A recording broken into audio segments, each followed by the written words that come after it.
We often look at people who seem to start with everything, the connections, the money, the right background, and think, well, that's the only way to really make it big. Right. We see the advantages, but what if the things we think are holding us back? Mm, What if they're actually, like, secret weapons? exactly. What if being the underdog, that feeling of having the odds stacked against you, is actually the best place to start, the ultimate edge? That's precisely the idea we're digging into today. It's this interesting concept. Think about it. If you're already on top, there's immense pressure, right? To stay there, not to mess up. It can almost stifle you. Yeah, makes sense. You're protecting something. But the underdog, they often have this different kind of freedom. They can experiment, they can break the rules, try crazy things, partly because, well, nobody's expecting much anyway. And to really unpack this whole underdog advantage idea, we're diving into Dean Graziosi's book. It's literally called The Underdog Advantage. hmm His whole argument is basically stop seeing your underdog status as a problem. Start seeing it as your superpower. If you view it correctly, it's the best possible advantage. So over the next little while here, we're going to explore that. We'll look at George Washington, surprisingly, perhaps. Yeah, maybe not the first person you think of as an underdog, but his early story. It fits. We'll look at how his challenges shaped his leadership. Forget the simple textbook version. Right. And then we'll get into some specific underdog advantages Graziosi points out. Things like having nothing to lose or using doubt as fuel. We'll use stories from his own life, stories of others, make it really concrete. And the goal here isn't just, interesting stories. We want to pull out the practical stuff. What can you actually use from this? How can you look at where you feel like an underdog and maybe flip the script? Exactly. How do you harness that power? Okay, so Washington. Let's start there. George Washington. The name itself sounds like Victory. victory, like leadership. But yeah, his path wasn't exactly smooth sailing from the start, was it? Not at all. The common picture, the sort of flawless founding father, it skips over a lot of the early grit. Like the fact he was the fourth son. Yeah. In that era, that was a big deal, right? Huge. It meant basically no inheritance, not the kind his older brothers got, and that directly impacted his education or lack thereof. No money for formal schooling. So he had to teach himself. He focused on things like math, surveying, map making, practical skills. And here's the twist, right? That lack of a formal classical education, it arguably became an advantage. He wasn't stuck in some rigid curriculum. He could dive deep into these applied skills. Which led to work. Yeah, he became a really good surveyor, young. And because he understood the land, he could spot opportunities, acquire valuable frontier property, stuff others might have missed. It came directly from having to, well, forge his own path. And that whole underdog feeling, it continued in the military, didn't it? Yeah. As a colonial officer under the British. Oh, absolutely. Blatant disrespect. He was paid less than British officers of the same rank, got inferior supplies, constantly reminded he was just a colonial, somehow lesser. That must have stung. You bet. But Graziosi suggests Washington channeled that. It became fuel, like a chip on his shoulder.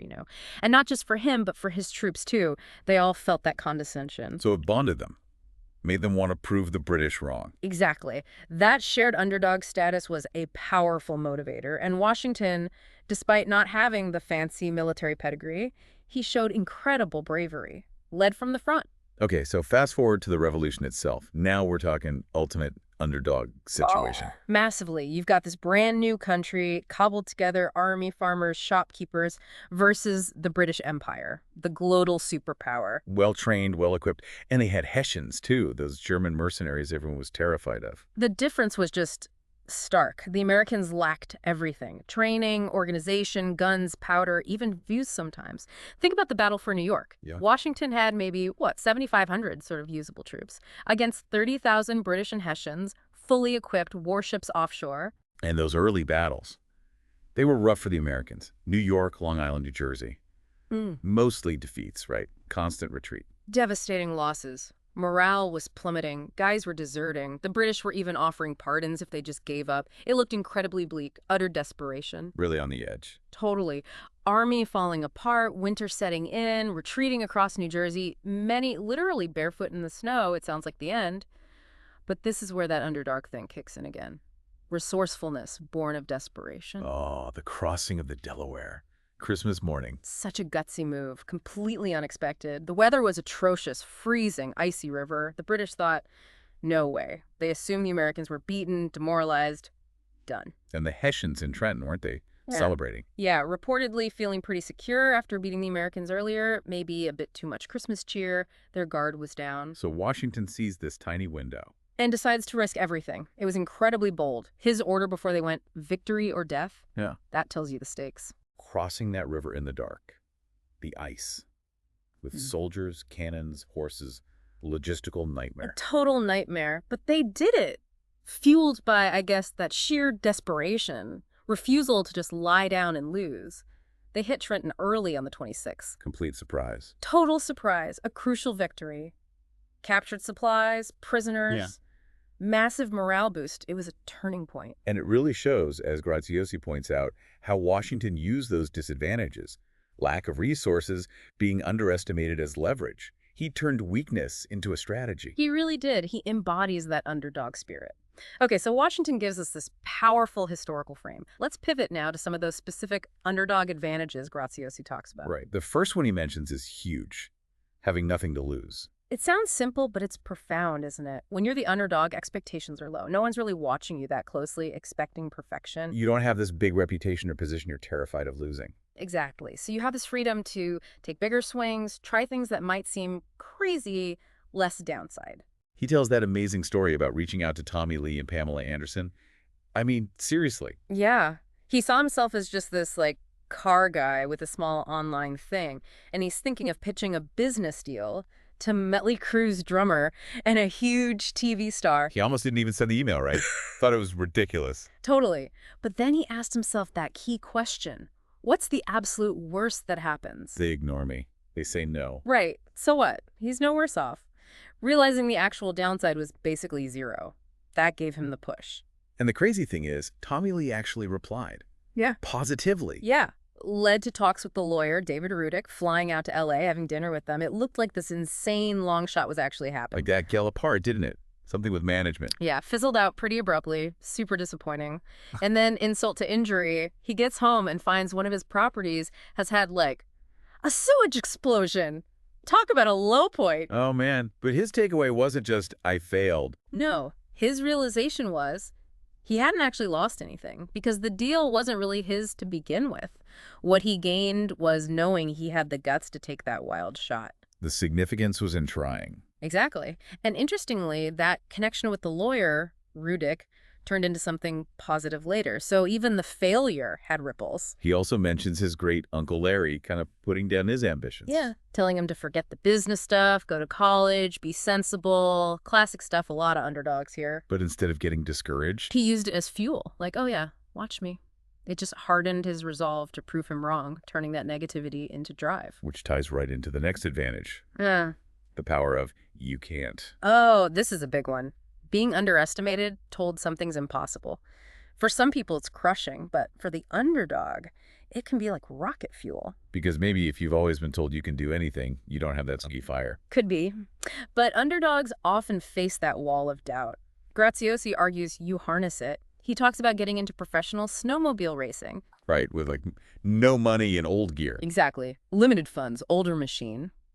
He goes to his local dealer, shares his dream, and the dealer basically laughs, tells him, you can't compete with those big factory teams. Paints a picture of these huge racing rigs, multiple brand new sleds, compared to Graziosi rolling up in his old pickup. Yeah, designed to make him feel totally outclassed. Yeah. And it would have been easy to just say, yeah, you're right, and pack it in. Right. But that, you can't, it just lit a fire. He decided right there, I'm not letting you tell me what I can or can't do.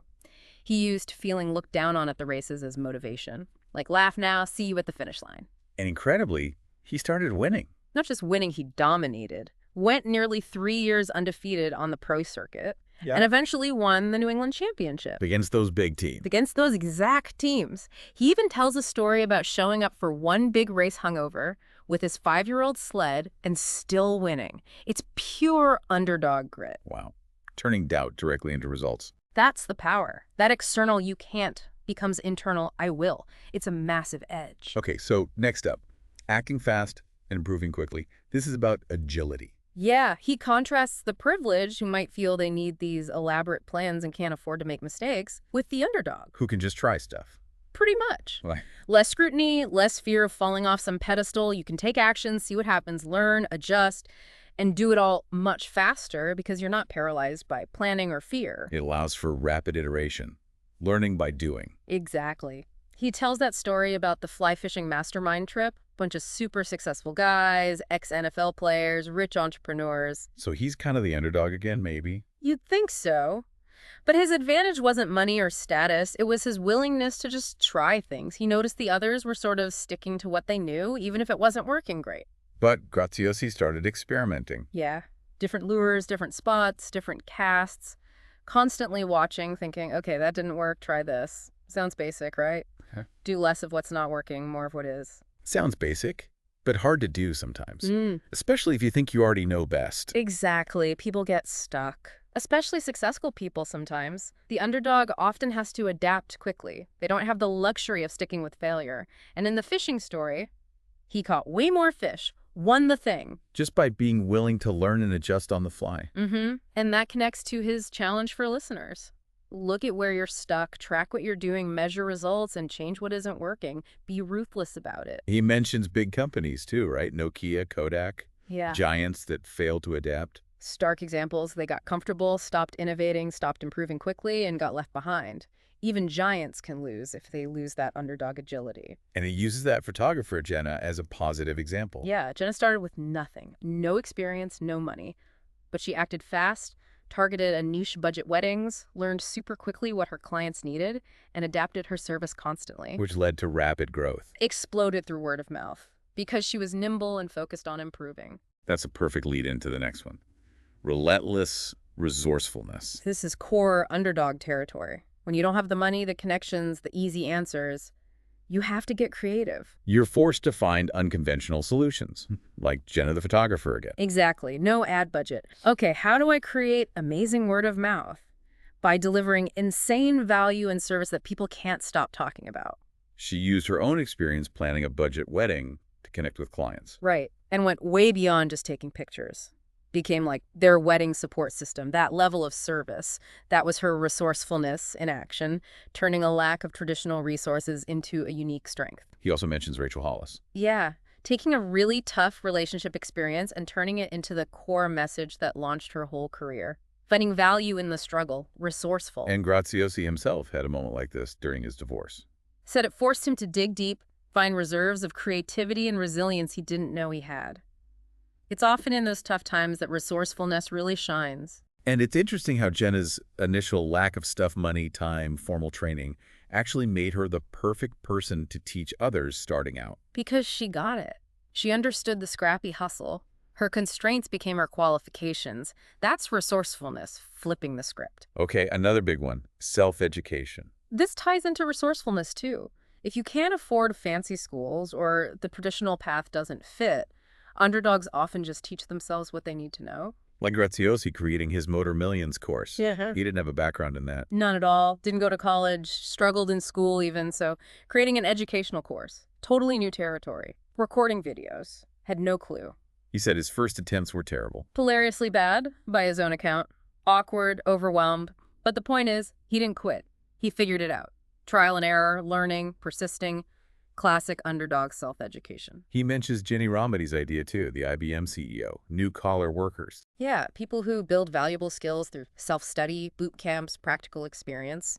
Not necessarily a 4-year degree. It's becoming more and more relevant. And the idea of learning from people just one step ahead. Crucial. Someone who just solved the problem you're facing right now. Graziosi talks about breakthroughs he got from masterminds, learning specific tactics like a simple email technique, or getting insights on navigating his divorce. Real-world learning from others' experiences. Exactly. And then turning around and sharing your own learned expertise, like with his knowledge business blueprint idea. It's about valuing that practical, self-acquired knowledge. All right, this next one feels really liberating. Not having to care what other people think. Oh, yeah. This is a big psychological advantage. If you're established, successful, privileged, there's so much pressure, right? To maintain appearances, please everyone, follow the rules. But the underdog? Yeah. Nobody's really expecting much anyway. Often, yeah. You can operate under the radar. Less scrutiny means more freedom to experiment, to be unconventional, even to fail without it being a huge public drama. Graziosi tells that story about his first book. Totally fulfilled. He was excited about it. Super passionate, poured his heart into it. Then he gets feedback from this big shot And editor. she basically tears it apart, says it's unpublishable, breaks all the rules. Ouch. Massive blow to his confidence initially, made him doubt everything. But then he had this shift. What was that? He realized, well, if it's already deemed unpublishable by the experts, then who cares? He didn't have to follow the rules anymore. He was free to just focus on his real goal, Yeah. helping people with his message. Just took the pressure off. Completely. It became liberating. He also mentions Ralph Lipschitz originally, an outsider in the fashion world. Did he ask permission to break the hold? No. He just started making his ties, his shirts, ignored the norms because he didn't have that burden of expectation. The lack of attention gave him space to innovate. Exactly. And Graziosi, he self-published, totally fulfilled. Maybe it wasn't a literary masterpiece by traditional standards, but it reached people. And crucially, it gave him the confidence to keep writing, leading to his later bestsellers. Sometimes ignoring the experts is the best thing you can do. Okay, last one. Turning desperation into persuasion. How does that work? It's about that intense hunger the underdog often feels, that deep desire to succeed, to prove something, to make an impact. When that drive is authentic, it becomes incredibly persuasive. It's not just about slick sales technique. No, it's about belief.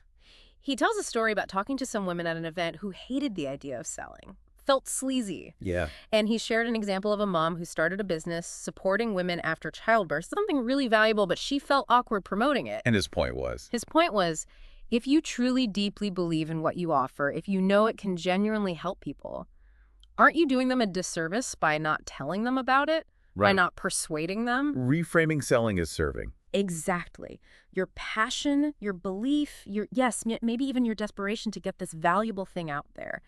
That becomes your most powerful, persuasive tool. Think Martin Luther King Jr. Not a salesman. But incredibly persuasive. Why? Because of his absolute unwavering conviction and passion for change. That raw belief is contagious. So it's about tapping into why you care so deeply. And letting that genuine enthusiasm shine through. Practice persuading someone about something you truly love, a movie, a restaurant, anything. Yeah. Feel that authentic energy. That's the core of persuasive power for the underdog. Okay, so, wow, we've covered a lot. Let's recap those advantages quickly. Definitely having nothing to lose. The power of you can't. Acting fast and improving quickly. Relentless resourcefulness. Self-education. Not having to care what other people think. And turning that desperation into persuasion. And the big message from Graziosi really is that being the underdog, it's not something to be ashamed of or frustrated by. It's potentially your biggest asset. Absolutely.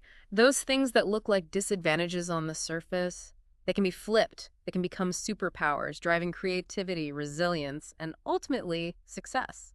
So here's something to chew on as we wrap up. Think about one area, just one in your own life right now, where you feel like the underdog. Maybe it's at work, maybe a personal goal, a side project, anywhere you feel like the odds are against you. Now, think about just one of these advantages we talked about today. Which one resonates most with that situation? And here's the challenge. How could you apply that one advantage intentionally, starting like right now? What's one small step you could take, leaning into that underdog power? Because remember, that underdog journey, it's often where the most incredible stories of grit and innovation come from. Embrace where you are. See the hidden strengths in it. Your potential is probably way bigger than you think. Thanks for joining us for this deep dive. We hope it gave you some new ways to think about challenges. We'll catch you on the next one.